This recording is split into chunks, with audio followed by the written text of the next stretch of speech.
one part of it is where the public perception is affected by how the media presents a case. But would you also say that these this media coverage, do you think it permeates through into an actual courtroom where it affects the lawyers, the judges, especially like you dealt with the case of Rhea Chakraborty? Would you say that it sort of affected how the case played out in the courts as well?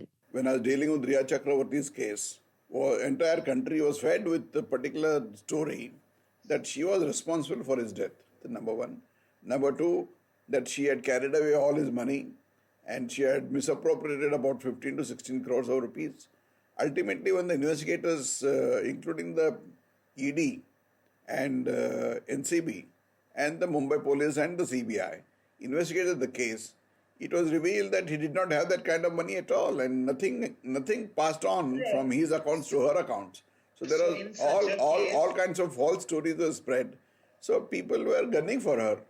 In fact, when she was arrested, I used to even get threatening calls from various quarters in the country. I would want to ask you something along these lines only. We've till now talked about the impact of the media trial on the case and on the person who is accused, but what kind of impact does it have on the people who are fighting the case?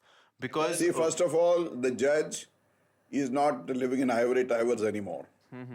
Earlier, they always said that the judges are living in an ivory tower and they don't know anything. But today, they are exposed to newspapers, they are exposed to social media, they are exposed to the electronic media, and people who are their friends and family, they also keep discussing these cases.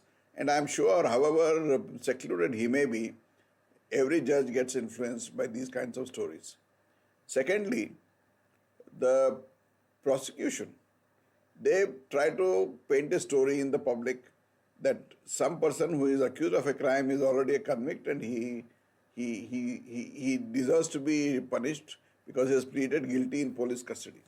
Therefore, the first agency, second agency involved in the criminal administration system are already influenced.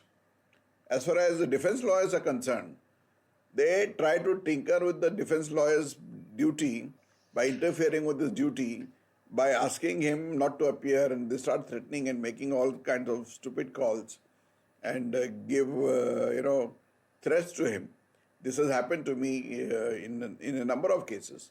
But the recent case was in Rhea Chakraborty's, where the Mumbai police traced the guy and I think they took some action against him. My office used to get more than 100 to 200 calls every evening. Even when we're not in the office, my office number used to keep ringing, because on one such days, we remained here till about 2 or 3 o'clock in the morning, and my office was getting all blank calls and threatening calls throughout the night.